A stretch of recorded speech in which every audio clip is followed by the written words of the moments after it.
Hey y'all, Christmas came early this year. I ordered this stuff Wednesday night, late, and when I got home yesterday, Friday, all this stuff was sitting on my doorstep. So let's dig in here and see what we got. This is from Speedway Motors. This is my U-bolts. This is for holding the spring to the chassis right there. There's the part number. I got, these come in pairs, so I got 4 pairs of those. And, you know, there'll be basically one on each corner right there. So there's 2 pair for the front, 2 pair for the back.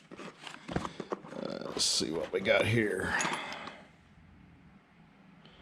There's the part number.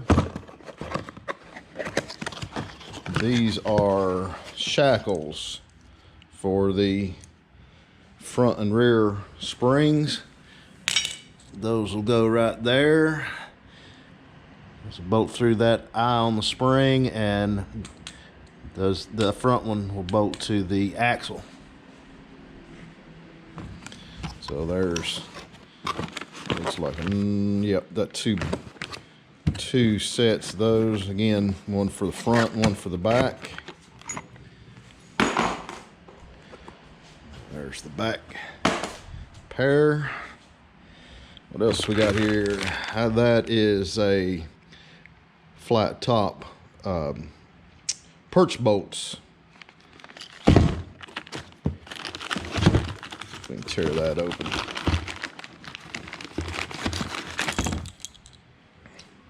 So that goes right here in the axle. That holds the wishbone to the axle. And these are flat tops, which means, you know, on a lot of early Fords, they used an oversprung axle. So in that configuration, you'd have your perch bolt here, and on the top of it, it has a perch mount, or a spring mount, where the shackle would go through like that, and then your spring runs across this way. So, but in my application, because I'm using quarter elliptic springs, I don't need that extra mount up here, so I just wanted a flat top. I didn't have any of those, so I just picked those up from Speedway. And again, there's the part number.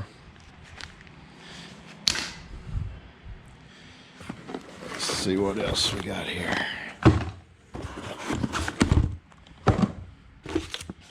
And there's a cool sticker.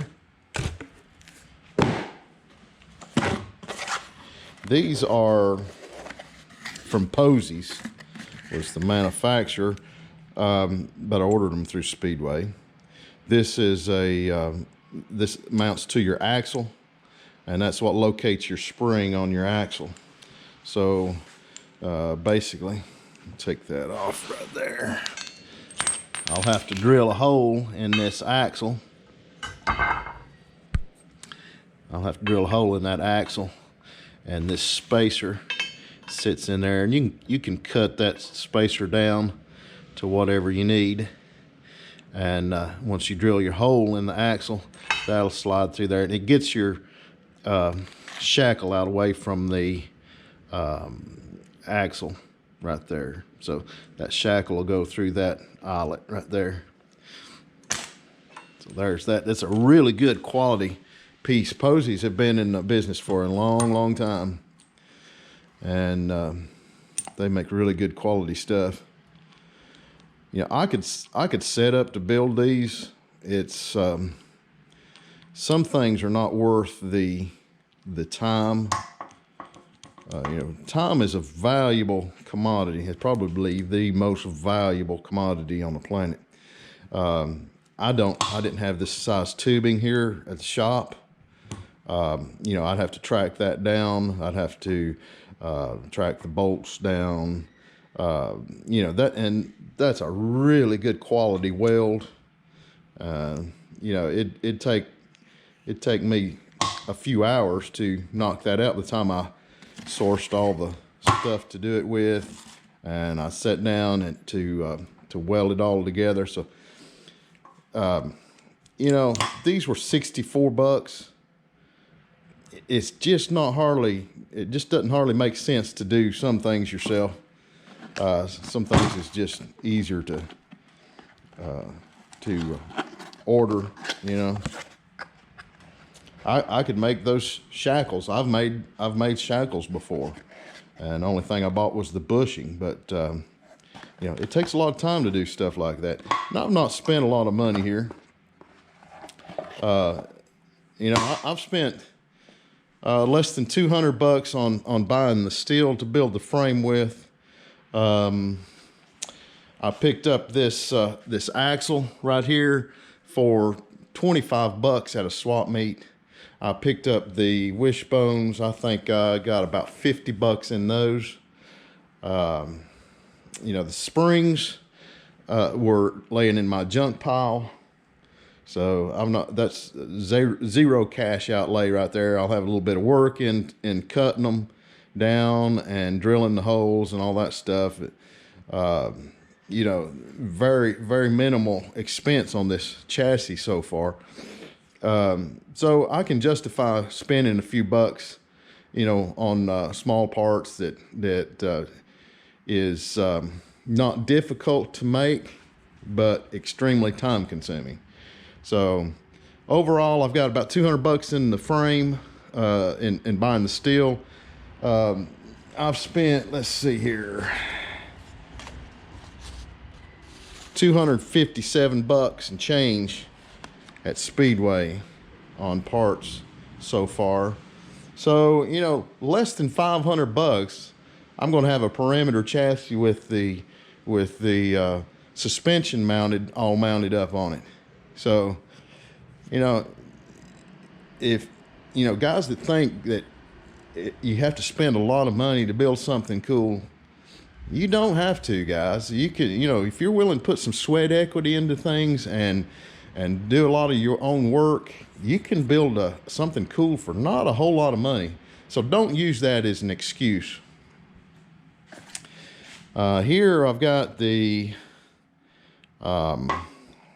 wishbone split kit from Speedway, and that's what it looks like together. This is just a machined bung right here that goes into the end of your wishbone.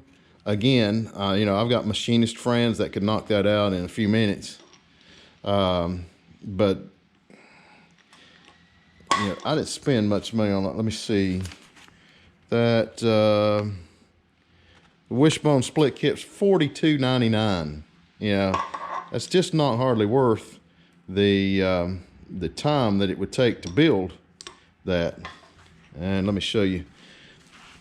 These will just slide up in there. I've not gotten where I split these. I've got to clean them out a little bit yet, so those won't slide in there right now. But that will slide in there just like that. I will cut a couple of slots in either side of this wishbone so that I can get some good weld in there, and then I will weld them on the outside too. And then this mount, this wishbone will mount back here into the frame, right along in there somewhere. So I'll have to figure that mount out yet, but I'll get to that when I get there. So that's the progress so far. You know, guys, remember, you don't have to spend a lot of money to build something cool. You just have to have the determination to do it. So, as always, y'all get out there and build something.